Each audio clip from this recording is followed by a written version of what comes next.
하나님 말씀 창세기 12장 1절부터 4절까지 한 도씩 교도갑니다.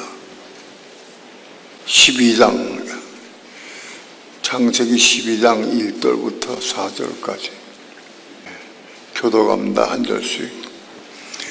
여호와께서 아브라함에게 이르시되 너는 너의 본토 친척 아비 집을 떠나 내가 네게 지시할 땅으로 가라. 내가 너로 큰 민족을 이루고 내게 복을 주어 내 이름을 창대케 하리니 너는 복의 근원이 될지라. 너를 축복하는 자에게는 내가 복을 내리고 너를 저주하는 자에게는 내가 저주하리니 땅의 모든 족속이 너를 인하여 복을 얻을 것이니라 하신지라. 이에 아브라함이 여호와의 말씀을 쫓아갔고 롯도 그와 함께 갔으며 아브라함이 하란을 떠날 때에 그 나이 75세였더라. 기도합니다.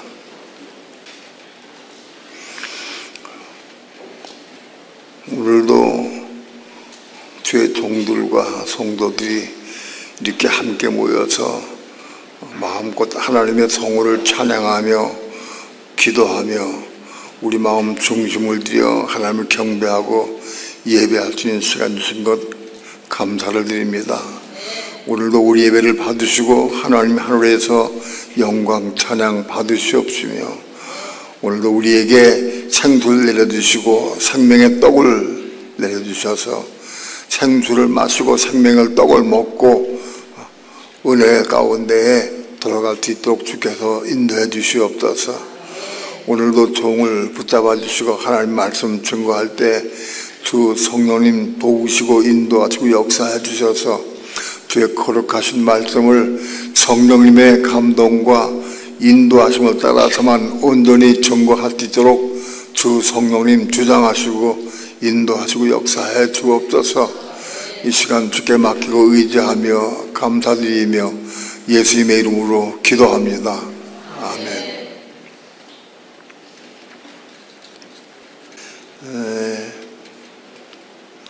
믿음의 조상인 아브라함에게 요구하신 내용이 본토와 친척과 아비 집을 떠나서 내가 네게 지할 땅으로 가라 하고 말씀했어요.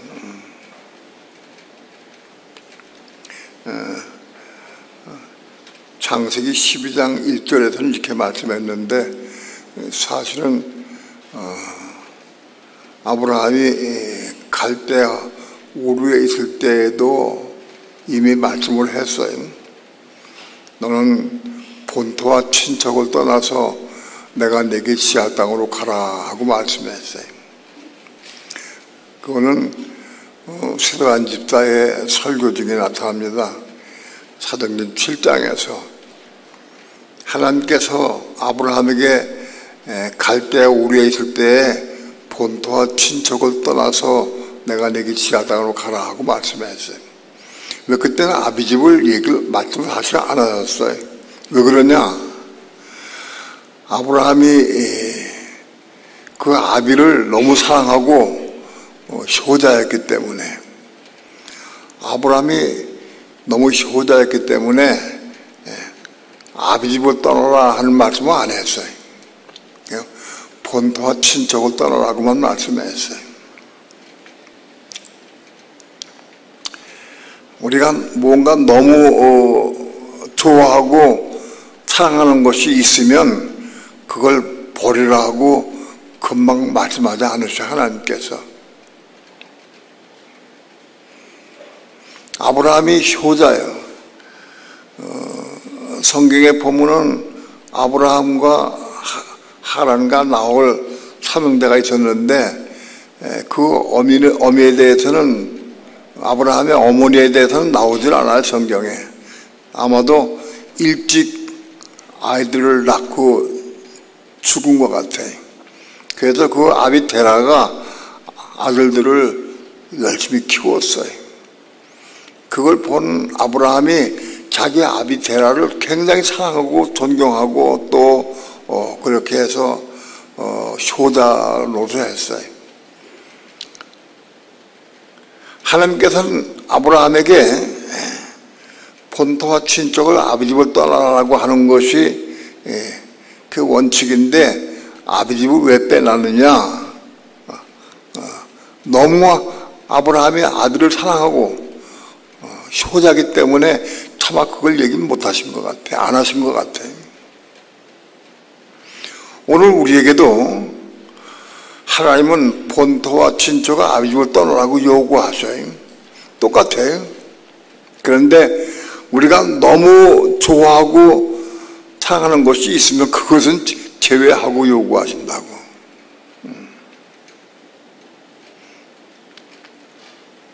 그런데 하나님께서 창세기 12장 1절에서는 본토와 친척과 아비 집을 떠나라고 말씀했어요. 아비 집을 떠나라. 창세기 12장에서는 아비가 데라가 죽었어요. 창세기 11장에서 데라가 죽었기 때문에 죽었는데 뭐 떠나라고 말할 필요 없잖아요. 아비 집을 떠나라고. 그런데 왜 그걸 말씀했느냐? 하나님의 의도는 원칙적으로 아비 집을 떠나는 것이 그 하나님의 의도였어요. 떠나야 되는데 그걸 말씀 안 했다가 데라가 죽은 다음에 떠나라고 말씀했어요.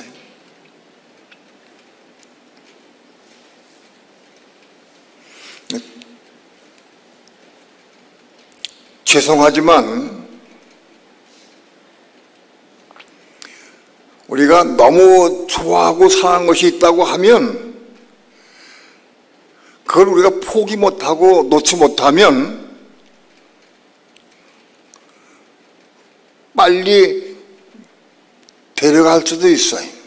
하나님께서. 왜? 하나님은 아브라함을 가나안 땅에 도착시키는 것이 하나님의 의도는 뜻인데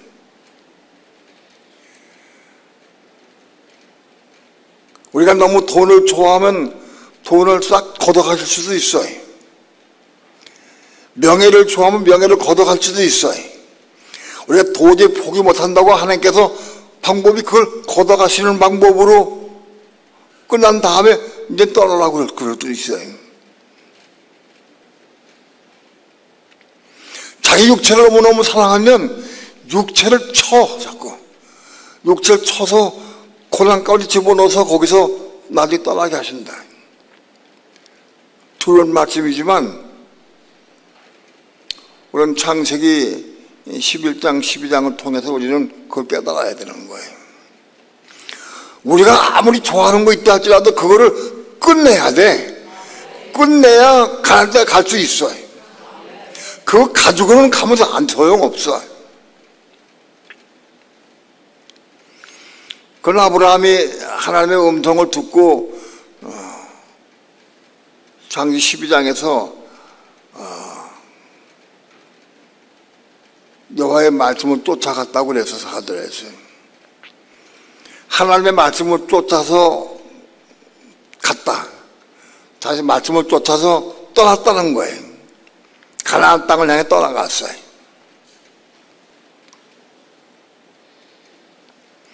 오늘 우리 신앙도 내가 좋아하고 내가 사랑하는 것 그걸 떠날 수 있어야 돼.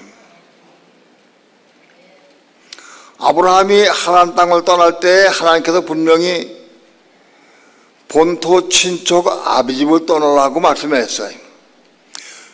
그런데 아비는 죽었으니까 아비는 떠날 수밖에 없는 거고 본토는 이미 떠나왔으니까 이미 떠난 거고 근데 친척인 조카 롯은 그냥 데리고 갔어요. 하나님의 음성은 분명히 들었어요. 아브라함이 친척을 떠나라고 그랬는데 그걸 데리고 갔어요. 왜냐하면 아브라함으로서 그건 당연한 거예요. 조카 롯을 그럼 고아가 된 자식인데 그걸 놔두고 부모도 없는 자식을 놔두고 갈 수가 없어요. 그건 당연히 내가 거둬야 될 것을 생각해서 친척이지만 그건 데려간 거예요. 당연히 데려갔어요. 아브라함이 하란 땅을 떠날 때 나이가 75세였어요. 75세였는데 같은 해 75세에 가나안 땅에 도착을 했어요.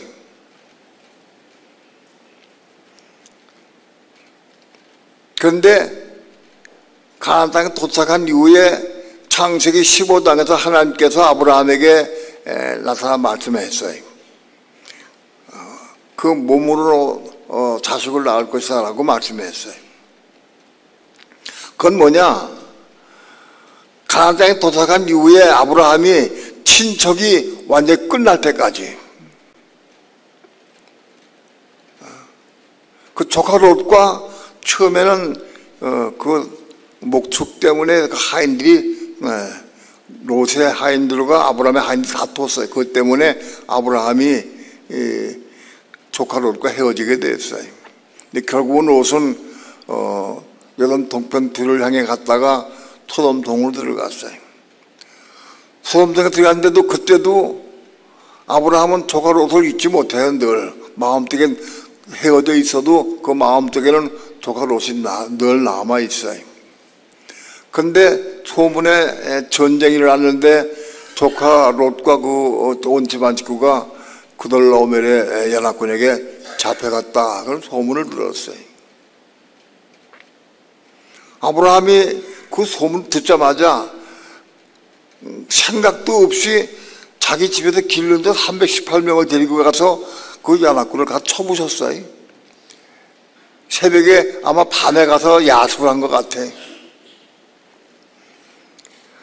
그돌라오멜 연합군이 그 당시에 수천 명이 되고 아마 강력한 군대일 텐데 그 군대를 318명 돼가도 어찌라고 가서 그걸 가서 쳐부셨어. 그리고 조카들을 꺼내왔어요. 아브라함이 너무너무 롯을 사랑하기 때문에 하나님께서는 그것까지도 봐주셨어요. 하나님이 봐주지 아니했다고 하면은 아브라함은 그돌라오멜 연합군에게 나중에 멸망당했을 거예요. 근데 하나님께서 인근 그 사람들 더 두렵게 해서 아브라함을 공격하지 못하게 막아주셨어요. 방패로 막아주셨어요. 하나님께 막아주셨기 때문에 살았지 아니면 아브라함이 318명 가도 싸워서 이길 수 없어요. 하나님께서 도우셨기 때문에 싸워서 승리하고 롯을 구해왔어요. 롯을 구해왔다 할지라도 롯이 어떻게 됐냐? 딸들이 아비를 술을 먹여가지고 간음을 해가지고 모압과 암몬 자손을 낳았어요. 아브라함은 조카 롯을 사랑해서 그를 구원했지만 결국은 모압과 암몬 자손의 조상이 돼버렸어요. 롯은. 그 모압과 암몬 자손은 이스라엘 백성을 두고두고 끊임없이 괴롭히는 자손이에요.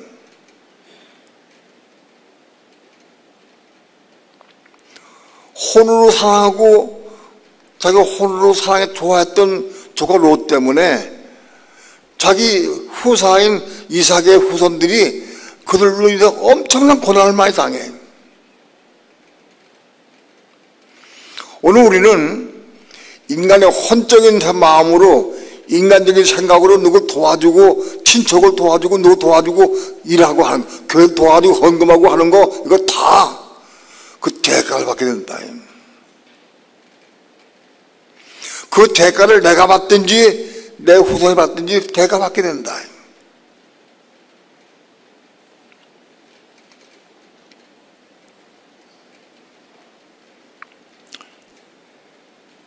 하나님은 아브라함에게 내가 내게 지시할 땅으로 가라고 말씀했어요. 그 땅이 거기는 나오지 않았어요. 근데 나중에 종합해 보면은 그 하나님 지시한 땅은 가나안 땅을 의미해요.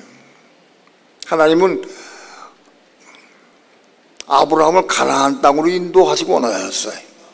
그리고 그 복을 주셔서 내가 이 땅을 내 자녀에게 유업으로 주겠다 하고 말씀하시고 세상의 모든 열국이 너로 인해서 축복을 받을 것이다 라고 축복을 해주셨어요. 가나안 땅 우리는 가나안 땅의 의미를 잘 알아야 돼. 이스라엘 백성이 애굽에서 노예 생활을 할 때 모세를 통해서 애굽에서 끄집어내가지고 나왔어요. 애굽에서 끄집어내가지고 이스라엘 백성 나와가지고 그들을 시내산에서 십계명을 받게 한 다음에 성막을 짓게 하고 그런 다음에 그들을 가나안 땅으로 또 인도하셨어요. 애굽에서 종살이하며 살던 이스라엘 백성을 가나안 땅으로 또 인도하셨어요. 결국은 이스라엘 백성은 광야 생활 40년 동안 고난을 통해서 어려움을 당하고 42곳을 통과한 다음에 결국은 가나안 땅에 들어가게 됩니다.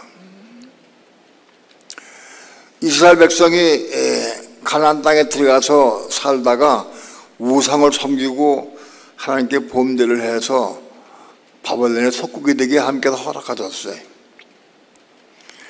바벨론의 속국이 돼가지고 이스라엘 나라가 없어지고 그런 다음에 속국이 된 다음에 거기서 고난당하고 70년 동안 종살이 하다가 바벨론에 동대하던 이스라엘 백성을 또 하나님께서는 가나안 땅으로 또 인도하셔요. 우리는 가나안 땅의 의미가 뭔지 잘 알아야 돼요. 왜 하나님은 그토록 가나안 땅으로 이스라엘 백성 인도하려고 하셨느냐. 우리는 오늘 가나안 땅의 의미를 정확히 알고 이해하고 그리고 이 말씀 붙잡고 기도해야 될 필요가 있다고 합니다. 이스라엘 백성은 AD 70년에 로마에 의해서 멸망당했어요. 멸망당해가지고 나라가 없어졌어요. 나라가 없어진 다음에 이스라엘 백성은 전 세계의 디아스포라가 돼서 전부 다 뿔뿔 흩어졌어요. 온 세계 방방곡에 다 흩어져서 나라 없는 백성으로 살았어요. 2000년 동안 그렇게 살았어요. 그런데 하나님께서는 또 이스라엘 백성들을 또 불러 모아가지고 가나안 땅에 팔레스타인 땅인 가나안 땅에 거기 모이게 해가지고 거기서 1948년 5월 14일 날 독립을 선포하게 했어요. 이스라엘 백성이 2000년 동안 나라 없던 백성이 그 모여가지고 기적같이 모여서 가나안 땅에 다시 모여서 나라를 이루었어요. 그게 20세기의 기적이에요. 다시 이스라엘 백성 하나님께서 이스라엘 백성을 가나안 땅으로 또 모이게 해가지고 어떤 나라를 세웠어요. 이스라엘 백성이 가나안 땅을 나라를 세운 지 지금 70년이 넘었죠. 1948년 5월 14일인가 48년 5월 58년 68년 78년 88년 98년 8년 18년 28년 70년이 넘었어요. 그런데도 지금 가나안 땅은 지금 평화가 없어요. 이스라엘 백성이 가나안 땅을 점령해서 나라를 세웠는데도 불구하고 끊임없이 전쟁이 있어요. 하루도 전쟁 온 날이 없어요. 근래에 보니까 텔레비전 보니까 이스라엘 백성이 이제 전쟁에 지긋지긋하다가 막 전부 모여가지고 데모를 해. 전쟁 없게 해달라고. 전쟁 없게 해달라고 막 그렇게 2000년 동안 살던 이스라엘 백성이 겨우 가나안 땅에 모여가지고 독립을 선포하고 나라를 회복했는데도 불구하고 끊임없는 전쟁이 있어. 그거는 사단이 이스라엘 백성의 가나안 땅에 정착하지 못하도록 방해하는 거예요. 이걸 아무도 누가 어찌할 수가 없어. 그런데 그것을 이스라엘 백성의 전쟁을 끝나게 해주는, 끝난 건 아니지만은 끝나게 해주는 이름을 가지고 끝나게 하는 자가 누구냐? 적그리스도예요. 적그리스도. 적그리스도가 나타나서 이스라엘 백성이 7년 평화적을 맺게 했죠. 그 이스라엘 백성은 적그리스도가 나타나고 7년 평화적을 맺게 해주고, 그 다음에 이스라엘 백성이 소원하는 그 성전을 세워주고, 거기서 제사와 예물을 드리고 하나님 섬기도 해줘. 그게 1003년 반에 이루어지는 사건이.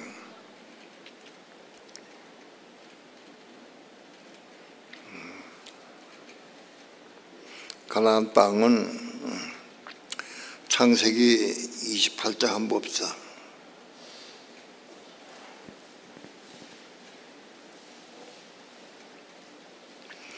창세기 28장 10절.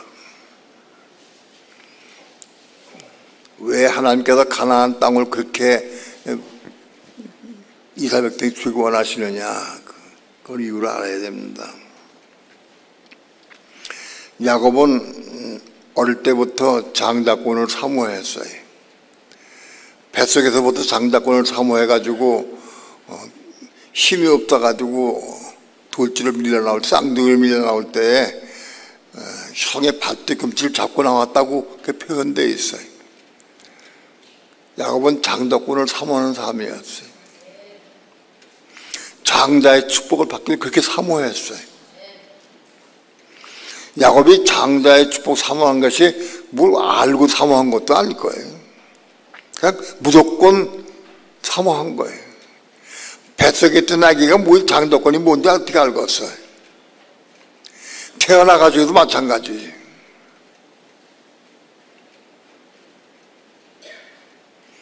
아브라함이 가나안 땅을 갈 때 가나안 땅이 어디 있는지도 모르고 어떤 땅인지도 모르고 그 땅이 뭐 좋은 땅인지 잘 모르고 어디 붙었는지도 몰랐어요.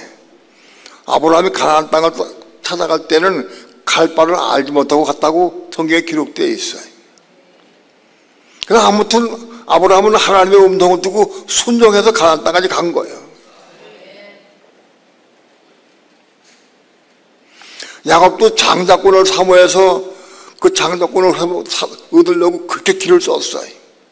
그리고 형을 속이고 아버지를 속이고 장자의 축복을 받아냈어요. 그리고 이제 형의 낯을 피해서 혹은 아버지의 축복의 말씀을 따라서 바다나람으로 아내를 얻으러 가는 거예요.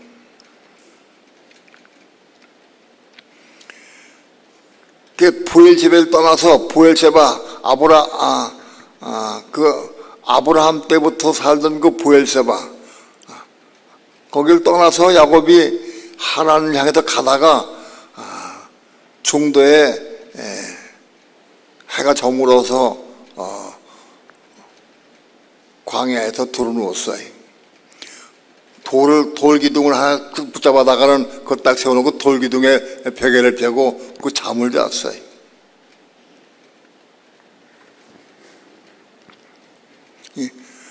그것부터 이 야곱이 어떻게 거기서 하나님 만나느냐는 사건이 중요합니다.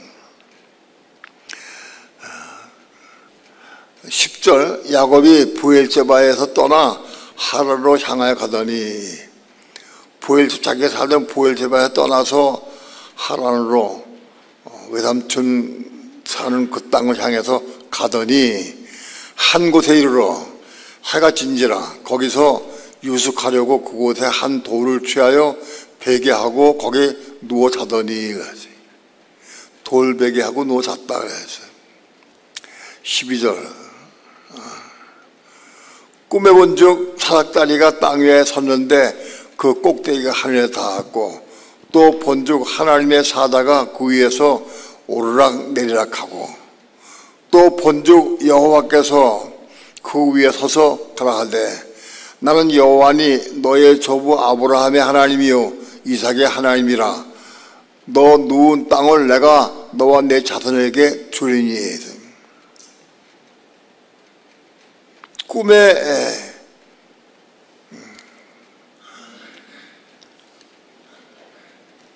사닥다리를 보고 그 사닥다리가 섰는데 그 꼭대기가 하늘에 닿았다. 땅에서부터 하늘에 닿았고 또 본즉 하나님의 사자가 그 위에서 오르락내리락 했다. 자세한 내용은 여러분들이 내가 전 교인 성경에 올린 대로 윤양진 목사의 그 설교 내용을 몇 번 읽어보시면 이게 잘 이해가 될 거예요. 꼭 읽어보시기 바랍니다. 난 개념만 지금 설명하는 거예요. 본즉 여호와께서 그 위에 서서 가라하되 난 여호와니 너의 조부 아브라함의 하나님 이삭의 하나님이라. 너 누운 땅을 내가 너와 내 자손에게 주겠다. 야곱에게 하나님께서 너 누운 땅을 내가 너와 내 자손에게 주겠다고 또 약속하셔요. 바로 그 가나안 땅이죠. 땅을 내게 주이니 네 자손이 땅에 티끌같이 세워서 동서남북에 편만할지며. 자손이 가나안 땅에 들어와서 동서남북에 편만하게 엄청난 많은 일이 불어날 것이다. 땅의 모든 족속이 너와 내 자손을 인해서 복을 받으리라. 땅의 모든 족속이, 이방 나라 모든 족속이 너와 내 자손을 인해서 복을 받을 것이다. 야곱과 이스라엘 족속을 통해서 땅의 모든 족속이 복을 받을 것이다 하거든.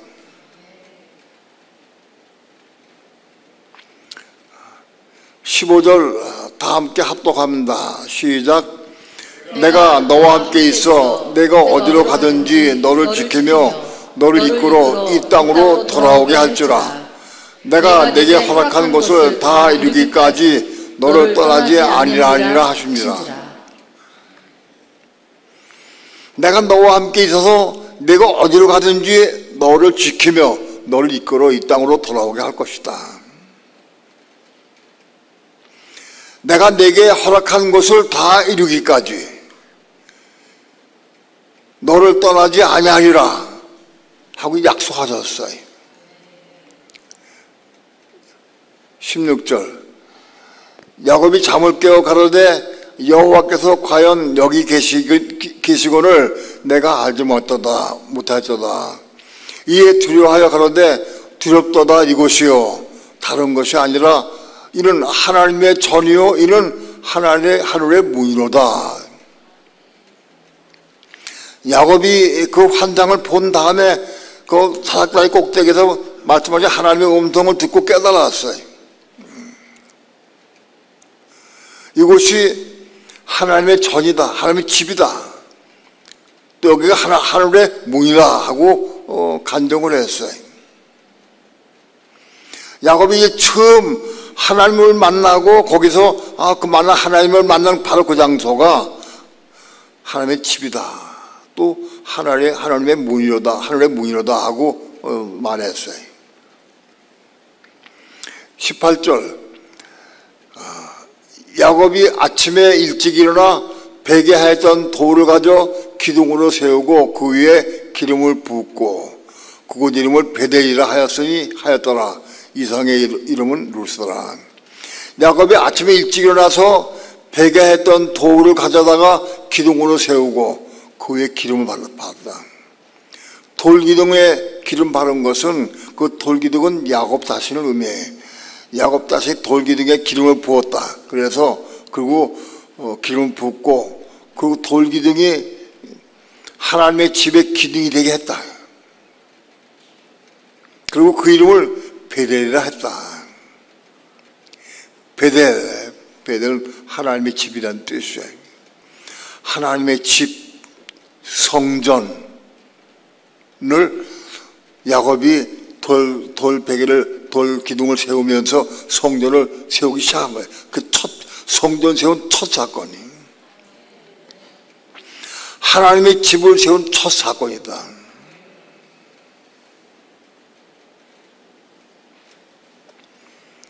중요한 것은 15절 봅시다.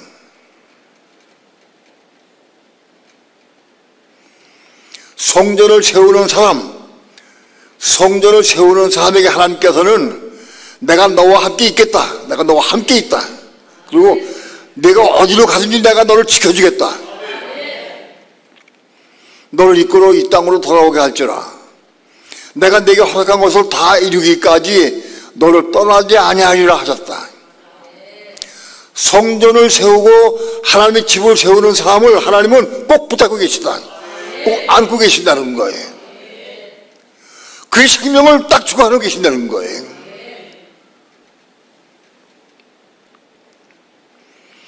우리는 몸이 아프거나 어디 괴롭거나 어떤 큰 사건을 당하게 되면은 두려워질 때가 있어요. 아이고 내가 이러다 죽는 게 아닌가 하고 두려워질 때가 있어요. 그런 게 많이 겪어요.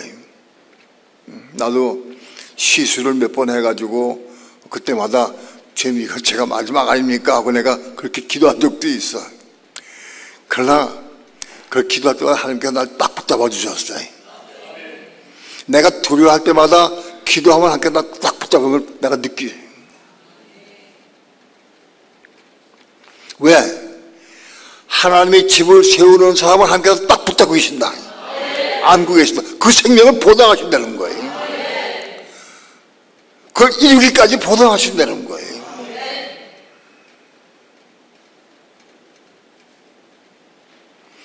하나님의 의도는 하나님의 집 얻기를 원하시는 거예요. 하나님의 집이 건축되기 원하셔요. 가나안 땅은 뭐냐?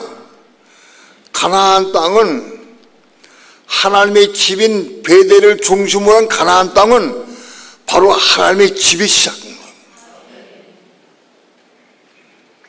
가나안 땅이 하나님의 집으로 건축된 거예요. 예루살렘 성은 뭐냐? 바로 지성소예요. 예루살렘 성은 예수님께서 재림에 오셔서 바르고 예루살렘 성에 좌정하셔서 거기서 온 천하를, 온 세계를 통째로 다스리는 지성소가 되는 거예요. 가나안 땅은 뭐냐? 그 성소예요.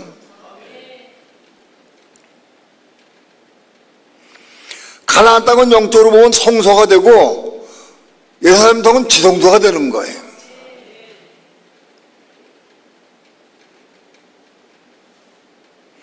바로 그리스도가 이 땅에 오셔서 예루살렘 성에 좌정하셔서 온 세계를 통제 다스리면서 온 세계 천하 만국 백성은 뭐냐? 그건 바깥들이에요. 만국 백성들 바깥들의 백성은 가나안 땅의 족속을 통해서 이스라엘 백성을 통해서 이스라엘 백성은 제사장나가 된다고 그랬어요. 출애굽기 19장 8절에 하나님께서 약속해서 내가 너희를 제사장나가 되게 하겠다고 그랬어요. 이스라엘 백성은 제사장나가 돼. 계시록에서도 이스라엘 백성이 제사장이 되는 것 나온다고. 14만 4천이 이스라엘 백성이 제사장나가 돼가지고 가나안 땅에서 온 세계에 퍼져가지고 온 세계에 율법을 가르치고 말씀을 가르쳐서 하나님 가르쳐서 온 세계 바깥들에 있는 온 세계 사람들을 율법과 말씀을 통해서 그들을 하나님을 알게 하고 깨닫게 하고 믿게 해서 그들을 구원하는 거예요. 하나님의 집은 히브리서에 보게 되면 성소와 지성소로 구분되어 있어요. 하나님의 집은 성소와 구성도를 합해서 이게 하나님의 집인데 바로 성소는 가나안 땅이 성소가 되는 것이고 예루살렘 성은 지성소가 돼서 바로 만왕의 왕이신 그리스도가 거기 오셔가지고 거기서 실제로 자정하셔서 거기서 온 천하를 통치하고 그 지성소가 되는 거예요. 바로 그 가나안 땅, 하나님은 그 가나안 땅을 통해서 하나님의 전이 이루어지기를 원하시는 거예요. 하나님의 전이 이루어지면 온 세계 사람들이 이 구원받을 수 있도록 재림에 오셔서 예루살렘 좌정하셔가지고 온 세계를 천하를 통틀어 다스리게 된다. 그러니까 결국은 예수님 재림에 오셔서 예루살렘에 오셔가지고 거기서 온 천하를 통틀어 다스릴 때에 바로 예루살렘 성은 지성소가 되고 가나안 땅은 성소가 되고 온 이방 백성 나라는 전부 다 그건 바깥을 내는 거예요. 그래서 하나님의 애초의 성전인 바깥들 성도 지성소가 지금 예수님이 오실 때 완성되는 거예요.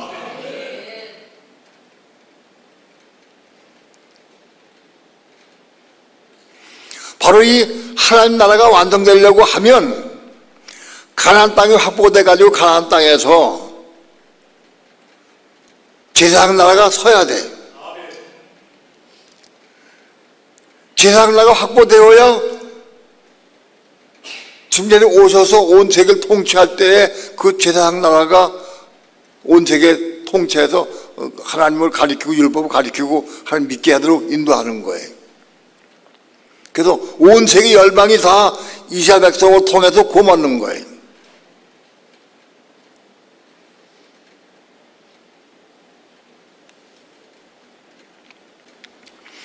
복음의 핵심이 뭐냐?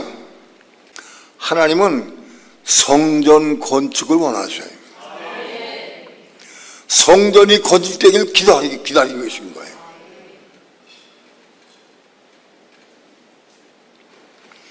오늘 우리도 똑같아요. 믿는 성도가 교회가 되어서, 교회가 하나님 집이 되어서 이게 성전이 돼야 돼.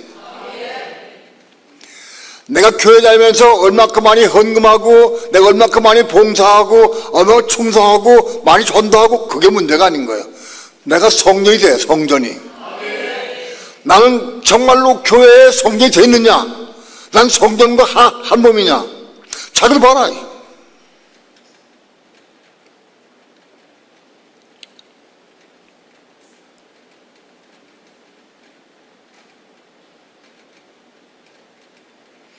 난 지금 교회 성전인가 아닌가? 난 교회인가 아닌가?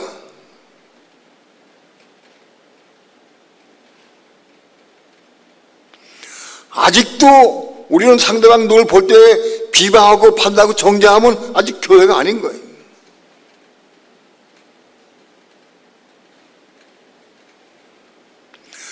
교회에 쏙 들어와도 교회 한 몸이 이루어져야 돼. 한 몸이 돼야 돼.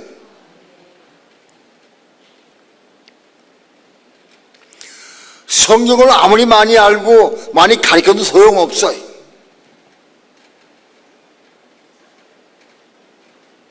내가 보니까 말씀을 잘 가르치는 사람 많이 있어요.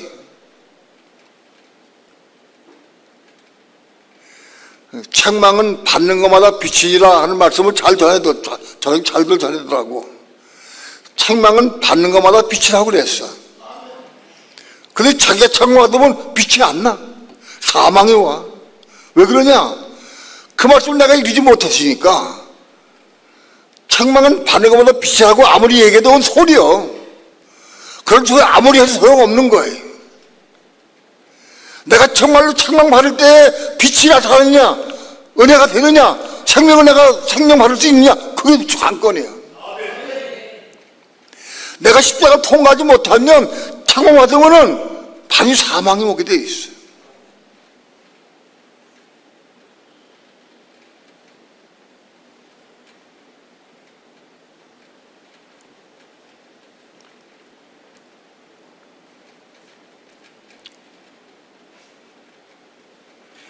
그 말씀을 전한다고 해서 그건 전하고 가르쳐준다고 해서 그건 말씀이 아닌 거예요. 내가 그 말씀을 이루고 실제로 그 말씀을 내가 손녀가 찌는 사람이래야 그게 생명이 돼가지고 그 말 전할 때 생명으로 전할 수가 있는 거예요. 내가 보니까 책망은 받는 것마다 빛이니라 하고 설교를 하게 되면은 주여 얼마 안 있어서 또 창망 나가게 되면 더 넘어질지도 모르겠다. 그런 두려움이 올 때가 있어요. 너무 쉽게 얘기를 해.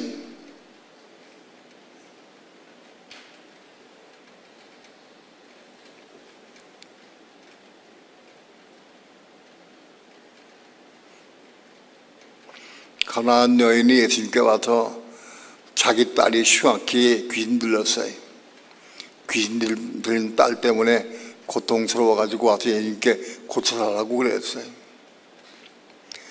큰 소리로 외치면서 선생님 라뼈 내 딸을 고쳐주십시오 하고 막 간지 구했어요. 예수님 아무 답변도 안 하셔요. 제 아들이 와서 선생님 저 여자가 자꾸 큰 소리를 치고 자꾸 지금 부릅니다. 어떻게 대답 좀 해 주십시오 라고 대답이 부탁을 했어요.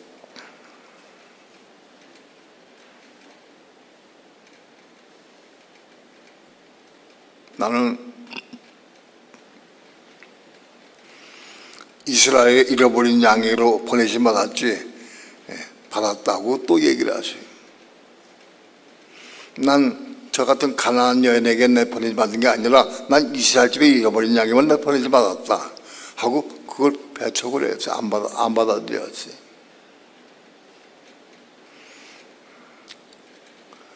그 일이 와가지고 나를 불쌍히 해달라고 그래도 또 도왔어요.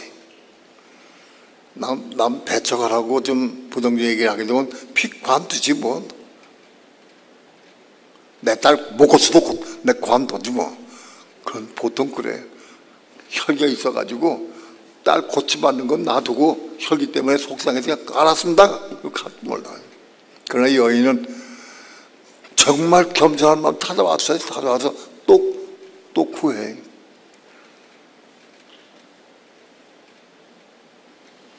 예수님께서는 자녀의 떡을 취해서 개들에게 주면 마땅치 않다. 또 이렇게 얘기를 했어요. 이건 더 심하게 얘기를 했어. 너는 개다, 개. 근데 자녀의 떡인 우리 이스라엘 백성들에게 줄 것을 개들에게 주면 마땅치 않다. 그 얘기를 한 거예요. 그 여인이 그 얘기를 들어도 주여 올적이다. 많은 개들도 주인의 상에 떨어진 부석을 먹나이다 하고 또 얘기를 했어요. 개같이 개로 취급했는데도 불구하고 그걸 받아들였어. 난 개입니다. 이건 얘기를 들으면 안 돼. 그런 예수님께서 왜 그렇게 그 여인에게 그렇게 했느냐? 그 믿음이 큰 거를 예수님이 아셔.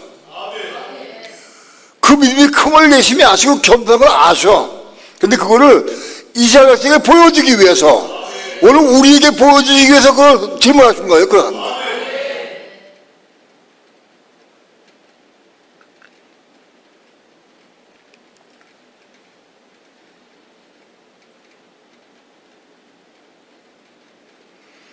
그건 오늘 이스라엘 백성에게 보여주고 오늘 우리에게 보여주시기 위해서 그걸 기록해 놓은 거예요.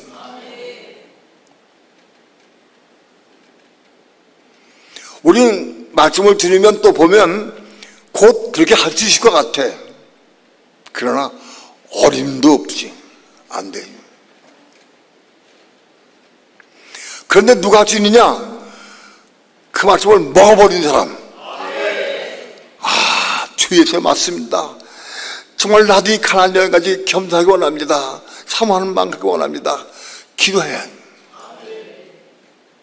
기도해야 돼.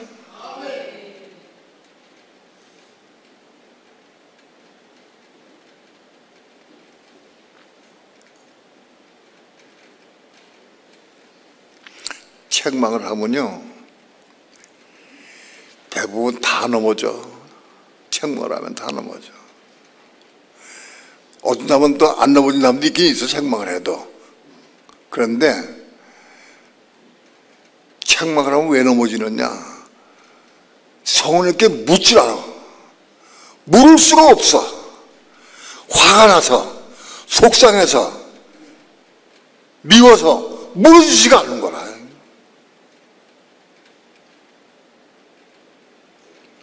책망 받을 때 정말 중심으로 주여 물을 수 있다면 분명 응답 받을 수 있어요. 지금 내가 이런 책망 받았는데 난 너무너무 속상합니다. 너무 화가 납니다. 진실로 고백할 수 있어야 돼요. 주님 앞에. 목사님 판단 안 되고 그냥 죽었지 속상합니다. 보기 싫습니다. 그렇게 고백해 주님 앞에. 목사님 얼굴도 보기 싫습니다.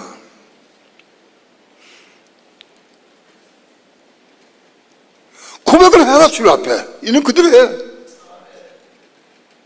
그럼 내가 어떻게 하면 좋겠습니까? 물어라.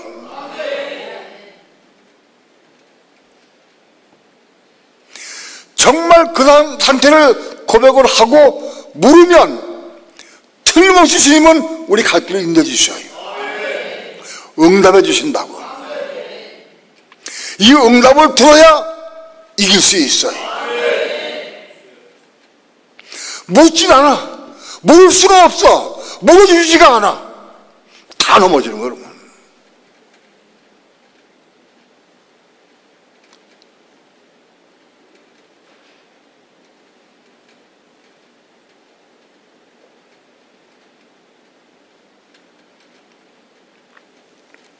나는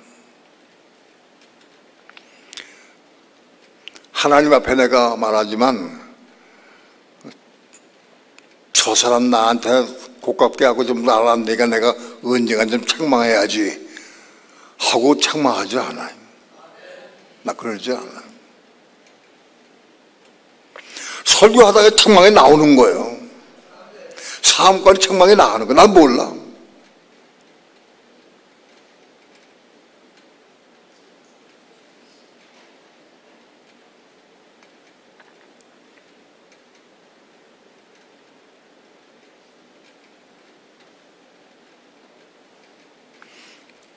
우리 교회에 나에게 책망 안 들은 사람 별로 없을 거예요.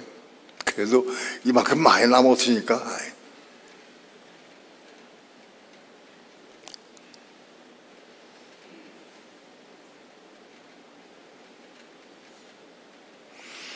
책망을 감당하지 못해서 넘어지는 사람은 어차피 넘어지는 거예요. 그럼 속에 있는 거니까.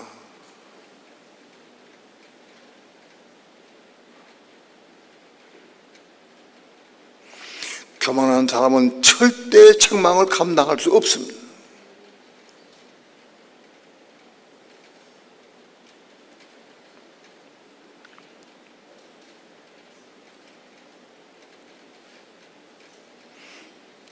하나님께서, 주님 예수님께서 가룟 유다는 자기를 팔 것을 이미 아셨어요. 돈 가지고 빼가는 것도 다 아셨어요. 근데 예수님은 가룟 유다를 한 번도 책망하신 적이 없어요. 이걸 알아야 돼.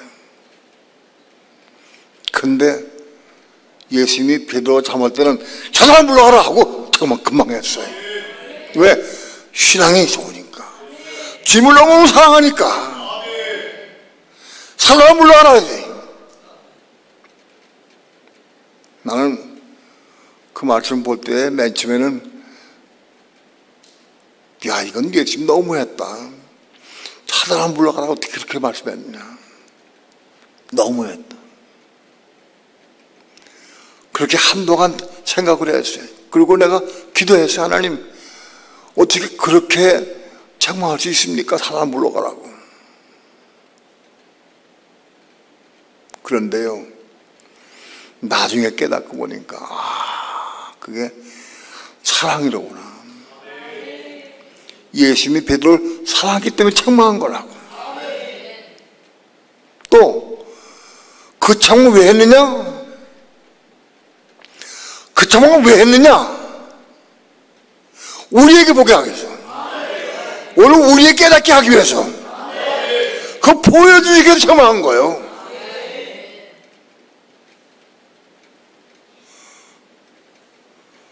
꼭 그렇게 공개적으로 책망하셔야 됐나?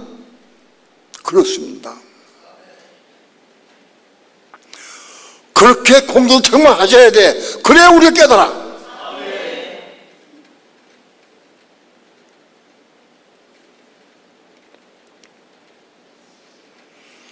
우리의 육신의 사람으로 인간적인 방법으로 베푸는 거는 다 하나이다. 하나냐?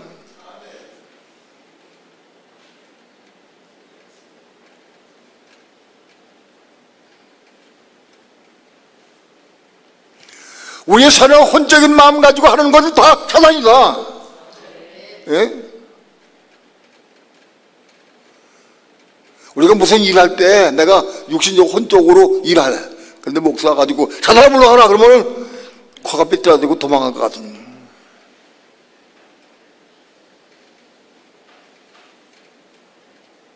그렇게 못해 하시오 솔직히.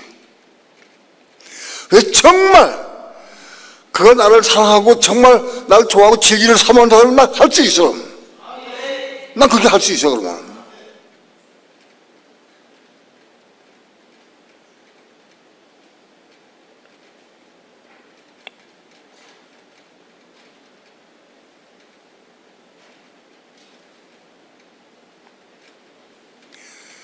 하나님의 소원은 뭐냐?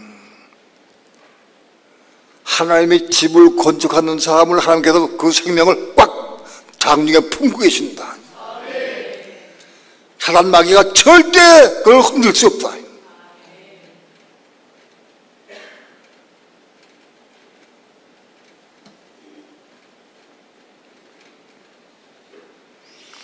작은 사건이긴 해도 볼리비아 갈 때도 내가 몇 번 그런 유혹이 왔어요. 몇 번 유혹이 왔는데 올 때마다 물었어. 성령께. 성령께 묻고 처리해서 볼리비아 잘 갔다 왔어요. 내가 갔다 온 게 아니에요. 성령께 물었거든. 의사가 말할 때도 내가 성령께 물었고 내 유신 생각이 와가지고 의사의 속에 넣어가지고 가서 준다고 할 때도 성령께 물었어요.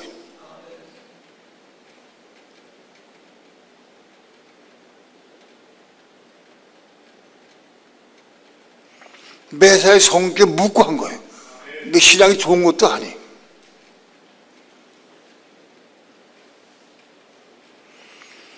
어려울 때, 힘들 때, 아플 때, 괴로울 때, 속상할 때, 원망스러울 때마다 물어라.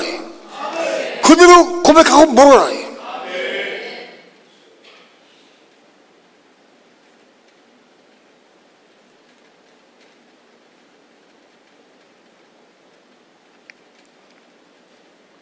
하나님, 나 저 사람이 미워서 정말 나 죽겠어요. 나 교회도 가기 싫어요. 나 보기도 싫어요. 근데 그런 마음이 있습니다. 내가 이때 어떻게 하면 좋습니까? 물어봐. 성령께 물어라. 우리의 주인은 성령이요. 내 마음대로 결정하면 안 돼. 우리 생각은 전부 다 마귀가 주장해.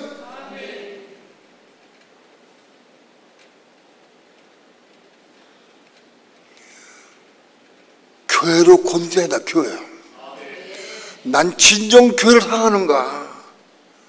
난 진정 교회를 사랑하고 교회를 한 몸을 이루고 가느냐?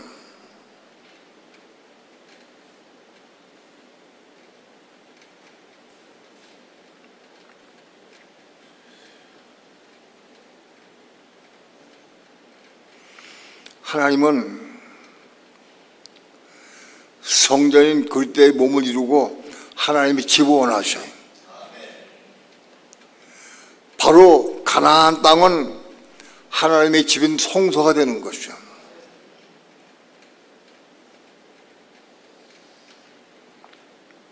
예루살렘 성은 바로 지성소. 가나안 땅에 거하는 이스라엘 백성은 제사장 나라가 되는 거예요. 제사장도 성소에 거하게 돼 있거든.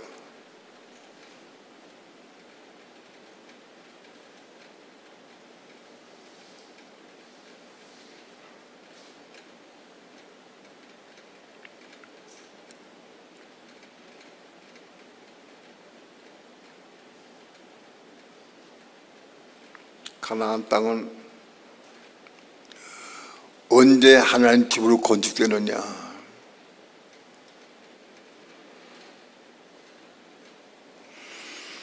적그리스도의 환란이 와서 적그리스도가 등장해서 성전을 세울 때는 그가 그리스도인 줄 알아. 근데 그 후 4년 반 들어가면서 성전으로 건축되는 거예요.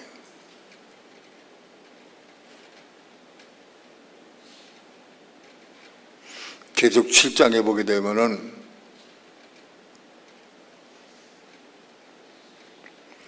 이스라엘 각 지파별로 12,000명씩 14만 4천 명이 하나님이 입맞을 때 성전이 완성되는 거예요.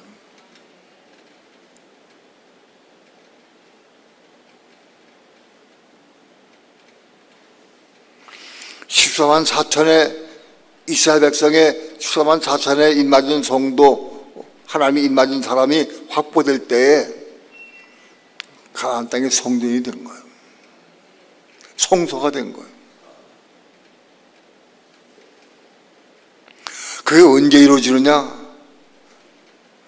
적구도가 등장한 다음에 이루어져요.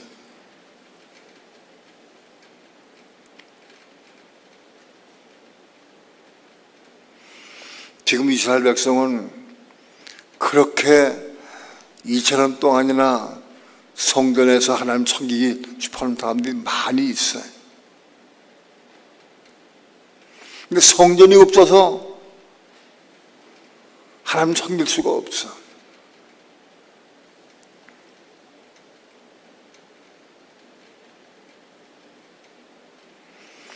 적구대에 의해서 성전이 세워지게 되면 거기 가서 많은 사람들이 들어가서 성전에 안에 들어가서 눈물을 흘리면서 통곡하면서 울부짖고 기도할 거예요. 그런 사람들 뽑아서 하나님께서 하나님이 일을 치는 거예요.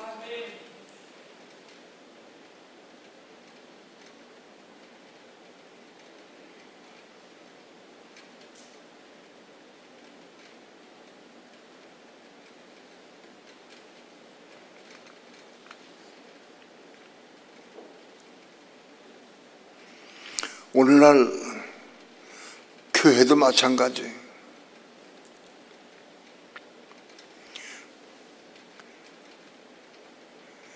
교회가 하나님의 집으로 건축되어야 돼. 하나님의 집으로 건축된 교회가 들마다 올라가요. 여러분, 주님 재림에 오시기 전에 1003년 반 말에 올라가는 이기는 성도가 세 부류가 있는데, 그 이기는 성도가 누가 올라가느냐? 교회를 건축된 성도. 순교자의 무리, 순생자의 무리, 천념의 성도의 무리, 이 세 부류가 완성될 때에 이 세 부류가 한 보좌 앞으로 올라가요.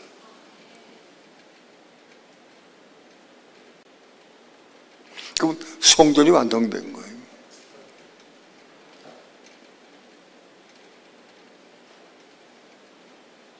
오늘 이 세 부류의 성도 한번 하시고 계셔요. 오늘 우리 생명식 교회는 바로 이 세 부류의 성도를 이루게 하기 위해서 세계 방방곡에 다니면서 이것 증거하는 거예요. 이 진리를 증거하는 거예요. 성전 되도록, 교회가 되도록, 교회가 돼야 돼. 교회가 된 성도가 교사가 돼가지고 가서 잘하는 거예요. 난 진정 교회가 됐느냐? 난 교회 아직도 판단하고 정죄하고 성도를 비방하고 판단하고 미워하는 사람이 있다고 하면은 아직 교사 안 돼. 될 수 없어.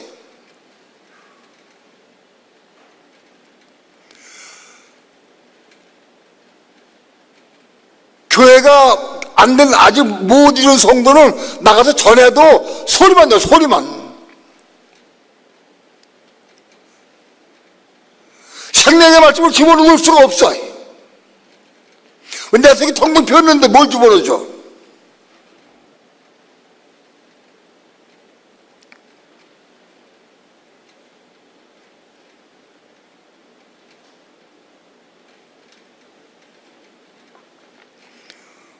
우리 교회는 작은 교회, 별로 사람 별로 없어. 작은 교회인데 있는 힘껏 힘을 다해서 지금 이 선교를 위해서 뛰고 있어요. 정말 힘껏 뛰고 있어요. 힘 있는 대로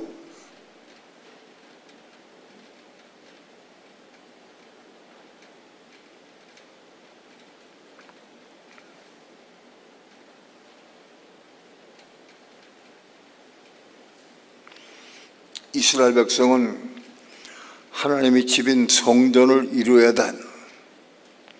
그걸 이루게 하시 가나안 땅으로 자꾸 보내시는 거야. 가나안 땅이 성전이 돼야 되거든.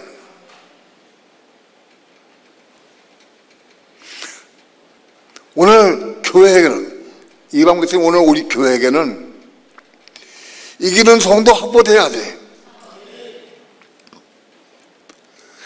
성대 이기는 성도가 확보되어서 세부의 성도 확보되면 하나님은 오셔서 그들을 보좌에 올라가실 거예요. 교회를 이룬 성도 착각하지 마셔요. 내가 아무리 헌금 많이 하고 내가 봉사 많이 충성 많이 했다고 해도 그걸 못 올라가. 교회가 돼야 돼. 교회. 난 교회인가 아닌가?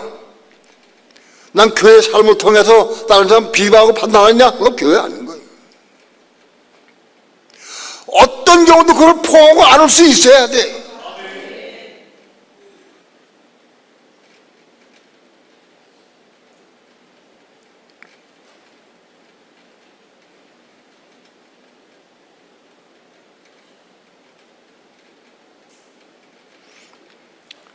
서경희 목사님이 새벽 간증을 보니까 너무 감사해.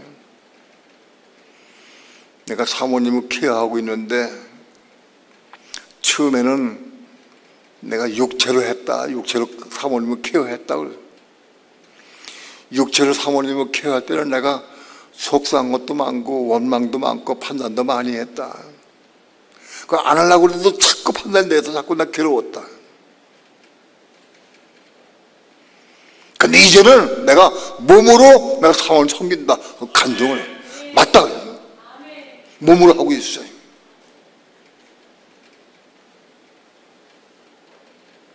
몸으로 섬기니까 어떤 것도 밉지가 않은 거예요. 판단이 안 돼. 점제가 안 되고.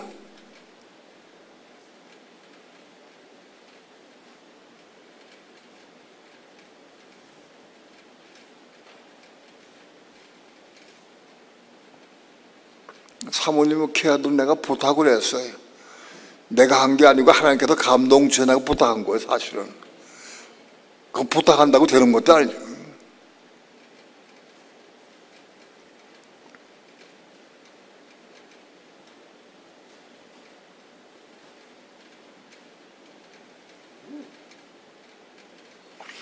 교회가 돼야 돼. 교회를 이루어야 한다. 교회가. 난 교회인가 아닌가 아주 쉬워요. 내 삶을 통해서 가정에서도 교회에서도 내가 누굴 판단하고 정죄하고 미워하면 아주 교회 아닌 거예요.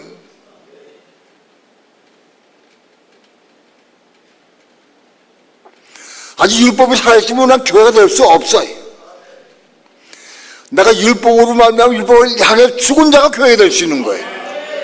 이 교회가 이긴 자가 되고 이 교회가 올라가는 거예요. 이긴 자로 올라가는 거예요.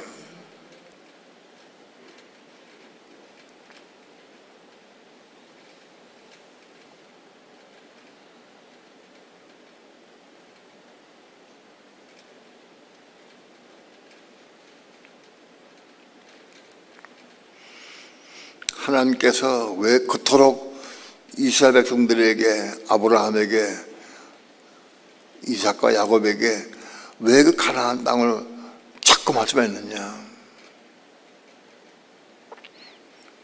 그게 성전이 이루어져야 되기 때문에. 성전이 이루어져야 하나님의 의가 이루어지거든.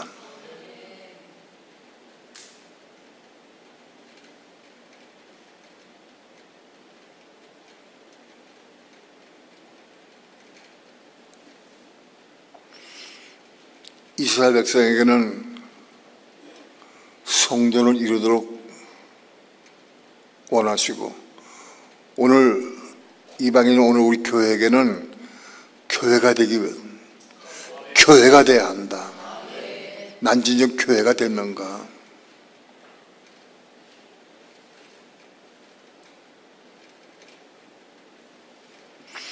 교회가 한 몸을 이룰 수 있어요.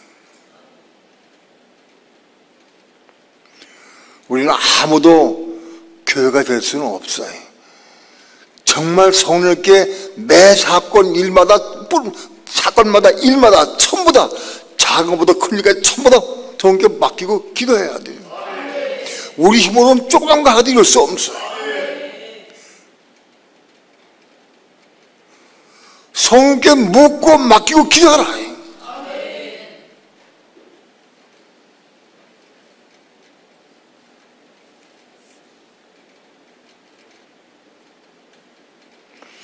큰 사건이 왔습니까? 목숨이 위험합니까? 내가 교회가 되고 교회 건축한 사람이라고 하면 하나님께서 나를 안고 계셔. 내 생명 딱 보장하신다고. 생명 보장하셔 하나님께서.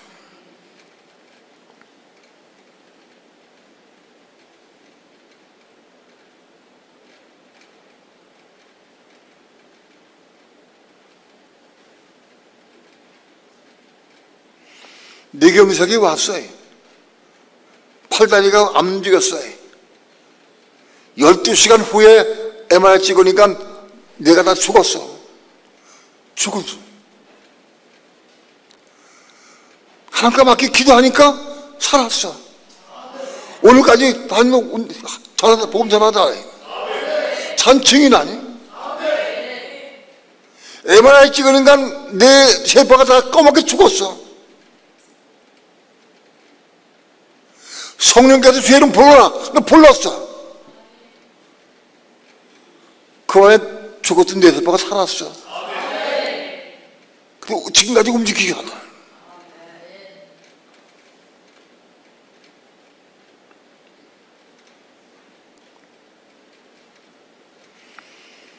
하나님은 교회를 사랑하셔. 교회를 원하셔. 왜 이 교회가 준비되어야 그리스도의 몸이 완성돼. 몸이 그리스도의 몸이 완성돼야 주님 대행에 오신다고. 그건 한 사람이 얼마나 귀한데. 1000명, 10,000명 중에 하나 뽑았는데 그 뽑은 걸 그 생명을 하나님 놓치셨어요? 꽉 붙잡고 계시죠.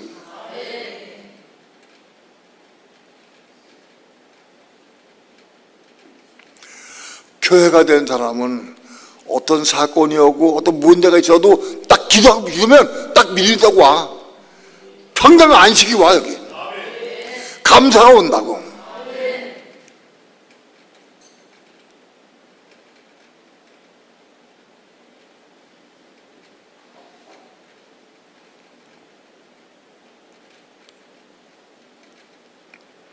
오늘은 가나안 땅의 의미를 살펴봤습니다.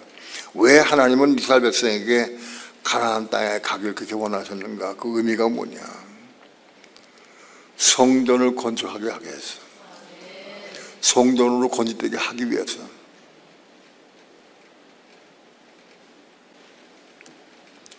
기도합니다.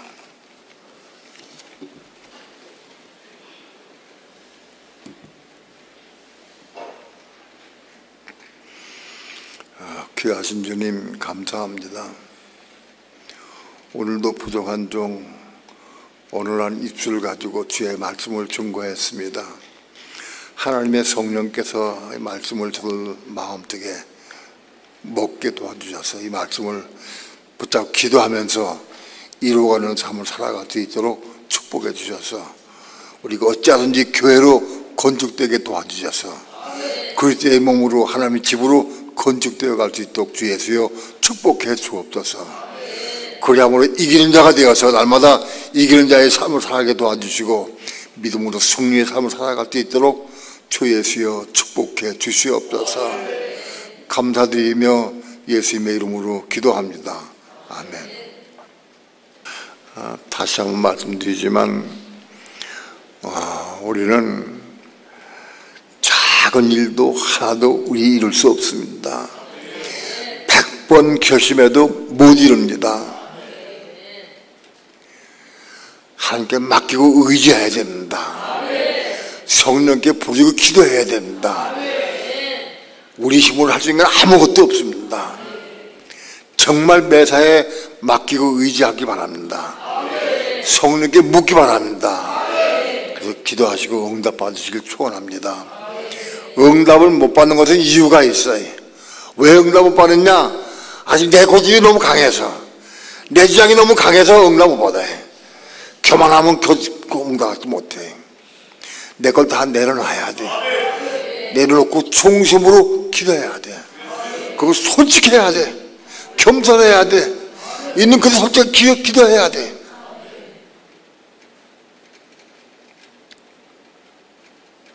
우리 영번 찬양하고 자신의 신앙을 위해서, 가정의 신앙을 위해서, 교회의 성결을 위해서 감동하는데 뜨겁게 기도하다가 돌아가시겠습니다. 우리 박수 쳐가면서 일어나서 다 함께 박수 쳐가면서 찬양합니다.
주의 3절 크게 부르시고 통성으로 기도하겠습니다.